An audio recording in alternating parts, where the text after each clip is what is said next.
Hi everyone, welcome to the channel. Today మనం knowledge based agent గురించి నేర్చుకుందాం. Next one, knowledge base అనేది ఎలా వర్క్ చేస్తుందో చూద్దాం. నెక్స్ట్ టాపిక్ ఏంటంటే ఇన్ఫరెన్స్ ఇంజన్ అనేది ఎలా వర్క్ చేస్తుందో చూద్దాం. Next one, knowledge based agent యొక్క abilities or functionalities. Next last topic ఏంటంటే architecture of knowledge based agent.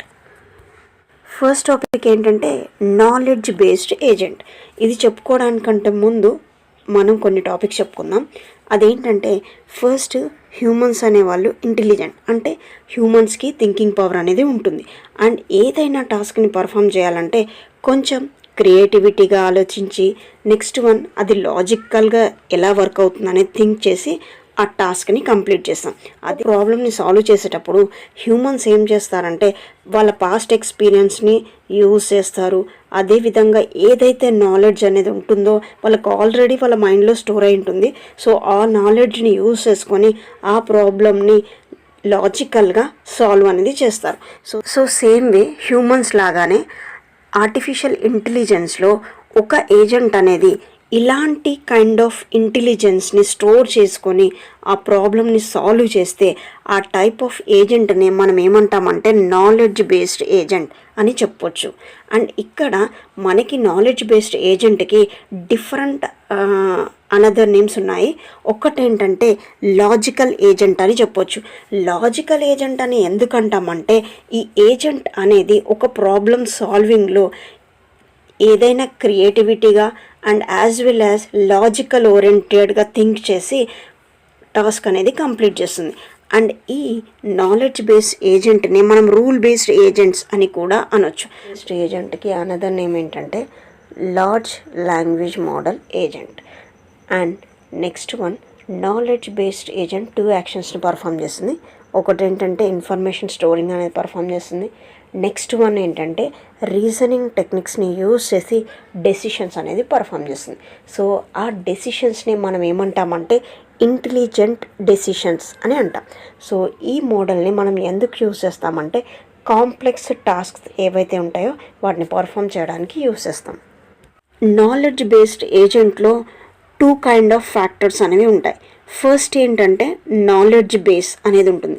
Next ఏంటంటే ఇన్ఫరెన్స్ ఇంజన్ అనేది యూజ్ చేస్తాం. ఇక్కడ నాలెడ్జ్ బేస్ని దేన్ని రిప్రజెంట్ చేస్తుందంటే డొమైన్ స్పెసిఫిక్ కంటెంట్ని రిప్రజెంట్ చేస్తుంది. అంటే ఏంటంటే ఆల్ పాసిబుల్స్ ఆఫ్ సొల్యూషన్స్ ఏవైతే ఉంటాయో వాటిని రిప్రజెంట్ చేస్తుంది. అంటే డిఫరెంట్ టైప్స్ ఆఫ్ నాలెడ్జ్ అనేది యూజ్ చేస్తాం. అండ్ ఇక్కడ ఇన్ఫరెన్స్ ఇంజన్ని మనం ఏమనొచ్చు అంటే డొమైన్ ఇండిపెండెంట్ ఆల్గోరిథం అని అనొచ్చు.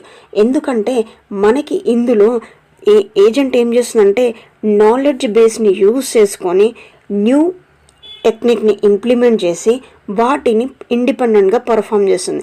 అందుకే ఇన్ఫరెన్స్ ఇంజన్ని ఏమనొచ్చు అంటే డొమైన్ ఇండిపెండెంట్ ఆల్గోరిథం అని అనొచ్చు. ఫస్ట్ ఫ్యాక్టర్ ఏంటంటే నాలెడ్జ్ బేస్. దీన్నే మనం షార్ట్ ఫామ్లో కేబీ అని అనొచ్చు. సో నాలెడ్జ్ బేస్లో ఏం జరుగుతుందంటే మనకి ఏదైనా నాలెడ్జ్ అనేది ఏ ఫామ్లో ఉంటుందంటే సెంటెన్సెస్ ఫామ్లో ఉంటుంది. అంటే ఆ సెంటెన్సెస్ కూడా ఎలా ఉంటాయంటే ఫార్మల్ లాంగ్వేజ్ని యూజ్ చేస్తాం, అంటే సింపుల్ ఇంగ్లీష్లో ఉంటుంది. అండ్ అందుకే మనం నాలెడ్జ్ బేస్డ్ ఏజెంట్ని ఏమంటామంటే లార్జ్ లాంగ్వేజ్ మోడల్ ఏజెంట్ అని అనొచ్చు. నెక్స్ట్ వన్, ఇందులో ఉన్న నెక్స్ట్ ఫ్యాక్టర్ ఏంటంటే ఇన్ఫరెన్స్ ఇంజన్. సో ఫస్ట్ మనకి ఇన్ఫరెన్స్ ఇంజన్ అనేది ఏదైతే కేబీలో అంటే నాలెడ్జ్ బేస్లో ఇన్ఫర్మేషన్ ఉంటుందో ఆ ఇన్ఫర్మేషన్ని గ్యాదర్ చేసుకుంటుంది. అండ్ ఆ ఇన్ఫర్మేషన్ని తీసుకున్న తర్వాత నెక్స్ట్ ఏం చేస్తుందంటే న్యూ లాజికల్ రూల్స్ని అప్లై చేసి ఆ డెసిషన్ అనేది పర్ఫామ్ చేస్తుంది.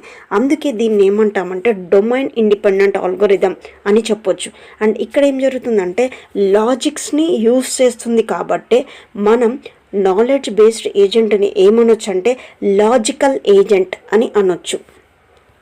ఇన్ఫరెన్స్ ఇంజన్లో 2 ఫంక్షన్స్ అనేవి యూజ్ చేస్తాం. సో ఫస్ట్ ఏంటంటే టెల్ ఫంక్షన్ని యూజ్ చేస్తాం. నెక్స్ట్ వన్ ఆస్క్ ఫంక్షన్ అనేది యూజ్ చేస్తుంది. టెల్ ఫంక్షన్ని ఎప్పుడు యూజ్ చేస్తామంటే ఎప్పుడైతే న్యూ సెంటెన్సెస్ అనేవి నాలెడ్జ్ బేస్డ్కి యాడ్ చేయాలనుకోండి అప్పుడు మనం టెల్ ఫంక్షన్ని యూజ్ చేయాలి. అండ్ ఎప్పుడైతే ఇన్ఫరెన్స్ ఇంజన్ డెసిషన్స్ అనేవి తీసుకుంటుందో అప్పుడు ఏవైనా క్వరీస్ ఉన్నాయనుకోండి, ఆ క్వరీస్ అనేవి మనకు కేబీకి సెండ్ చేయాలంటే అప్పుడు ఇన్ఫరెన్స్ యూజ్ చేసే ఫంక్షన్నే మనం ఆస్క్ ఫంక్షన్ అని అంటాం. నెక్స్ట్ టాపిక్ ఏంటంటే ఫంక్షనాలిటీస్ లేదంటే ఎబిలిటీస్ ఆఫ్ నాలెడ్జ్ బేస్డ్.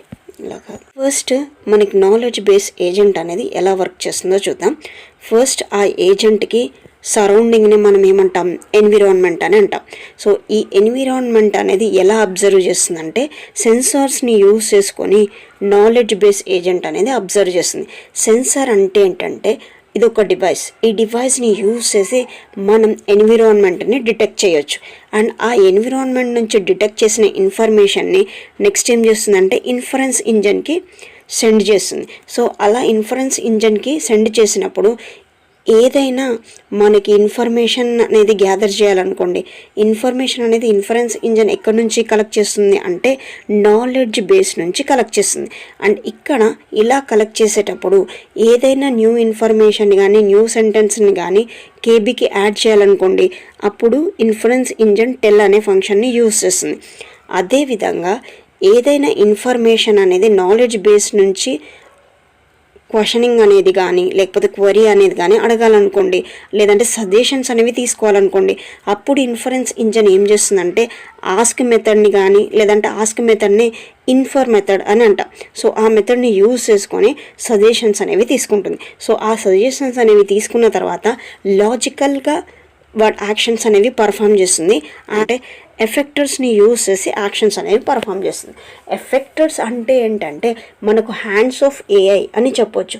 అంటే ఏదైనా యాక్షన్ని పర్ఫామ్ చేయాలంటే ఏజెంట్ డెఫినెట్గా ఎఫెక్టర్స్ని యూజ్ చేయాలి. సో ఎఫెక్టర్ని యూజ్ చేసినప్పుడు యాక్షన్ అనేది పర్ఫామ్ అవుతుంది కదా, దెన్ అవుట్పుట్ అనేది మనకి కనిపిస్తుంది. ఫస్ట్ ఎబిలిటీ ఏంటంటే it represents states and actions. అంటే స్టేట్స్ అనేవి ఏమేమి ఉన్నాయి, sensors, effectors, inference engine and KB అనేవి ఉన్నాయి. అండ్ అదేవిధంగా యాక్షన్స్ని కూడా పర్ఫామ్ చేస్తుంది. అంటే మనకి నాలెడ్జ్ బేస్డ్ ఏజెంట్ అనేది ఖచ్చితంగా స్టేట్స్ని యాక్షన్స్ని రిప్రజెంట్ చేయాలి. నెక్స్ట్ వన్, మనకు నాలెడ్జ్ బేస్డ్ ఏజెంట్ ఎలా ఉండాలంటే న్యూ థింగ్స్ని మనకి అబ్జర్వ్ చేసేలాగా ఉండాలి. అంటే సెన్సార్స్ అవి కెమెరా అయినా యూస్ చేసుకోవచ్చు, జీపీఎస్ అయినా యూస్ చేసుకొని యాక్సెస్ చేయొచ్చు. నెక్స్ట్ వన్, ఏదైనా న్యూ ఇన్ఫర్మేషన్ని అప్డేట్ చేయాలంటే ఖచ్చితంగా ఇన్ఫరెన్స్ ఇంజిన్ అనేది మనకి ఇన్ఫర్మేషన్ని కేబీకి అనేది షేర్ చేయాలి. అది థర్డ్ ఎబిలిటీ. నెక్స్ట్ వన్, మనం పర్ఫామ్ చేసే ఏ యాక్షన్ అయినా మినిమైజ్ అనేది చేయాలి. సో చాలా యాక్షన్స్ ఉన్నాయనుకోండి, అందులో బెస్ట్ యాక్షన్ అనేది పర్ఫామ్ చేయాలి. అంటే యాక్షన్స్ అన్నిటినీ మినిమైజ్ అయితే చేయాలి. నెక్స్ట్ వన్, మనం ఏదైతే ఎన్విరాన్మెంట్ నుంచి ఇన్ఫర్మేషన్ని గ్యాదర్ చేస్తామో అది ఆ ఇన్ఫర్మేషన్ మొత్తం కూడా మినిమైజ్ అయితే చేయాలి. ఎందుకంటే ఇంపార్టెంట్ కాన్సెప్ట్సే మనం యూజ్ చేస్తాం. Next important one, architecture of knowledge based agent. First మనకు ఆర్కిటెక్చర్లో ఏమేం మెయిన్ థింగ్స్ ఉండాలంటే ఒకటి ఎన్విరాన్మెంట్ అనేది ఉండాలి. నెక్స్ట్ వన్ ఇన్ఫరెన్స్ ఇంజిన్ అనేది ఉండాలి. నెక్స్ట్ వన్ నాలెడ్జ్ బేస్ అనేది ఉండాలి. నెక్స్ట్ వన్ మనకి నాలెడ్జ్ బేస్డ్ అనేది అప్డేట్ చేయాలంటే లెర్నింగ్ అనే కాన్సెప్ట్ అయితే చాలా ఇంపార్టెంట్. ఫస్ట్ ఈ ఆర్కిటెక్చర్ అనేది ఎలా వర్క్ చేస్తుందో చూద్దాం. ఫస్ట్ వన్, మనకి నాలెడ్జ్ బేస్డ్ ఏజెంట్ అనేది సెన్సార్స్ని యూజ్ చేసి మనకి ఎన్విరాన్మెంట్ అనేది అబ్జర్వ్ చేసి ఆ ఇన్పుట్ అనేది ఇన్ఫరెన్స్ ఇంజన్కి షేర్ చేస్తుంది. సో అలా షేర్ చేసిన ఇన్ఫరెన్స్ ఇంజన్ ఏం చేస్తుందంటే ఆ ఇన్ఫర్మేషన్ని మనకి నాలెడ్జ్ బేస్డ్ ఏజెంట్లో స్టోర్ చేస్తుంది. ఇక్కడ నాలెడ్జ్ బేస్ అనేది ఖచ్చితంగా మనకి అప్డేట్ అయితే చేయాలి. అంటే ఇంటర్నల్గా న్యూ అప్డేట్స్ ఏమైనా వస్తే మనకి లెర్నింగ్ అనేది ఖచ్చితంగా అవసరం. సో లెర్నింగ్ అనేది ఖచ్చితంగా పర్ఫామ్ చేసి మనకు ఆ నాలెడ్జ్ బేస్లో ఉన్న ఇన్ఫర్మేషన్ అనేది ఇంటర్నల్ ఇన్ఫర్మేషన్ అనేది అప్డేట్ అయితే అవ్వాలి. నెక్స్ట్ వన్, మనకి ఇన్ఫరెన్స్ ఇంజిన్ ఏదైనా డెసిషన్ తీసుకుంటుంది అనుకోండి, అప్పుడు ఏం చేస్తుందంటే మనకి ఆస్క్ అనే ఫంక్షన్ని యూజ్ చేసి మన కేబీ నుంచి ఇన్ఫర్మేషన్ని గ్యాదర్ చేస్తుంది. నెక్స్ట్ ఈ స్టెప్స్ అనేవి మనం ఆర్కిటెక్చర్లో పర్ఫామ్ చేస్తాం. Thank you everyone.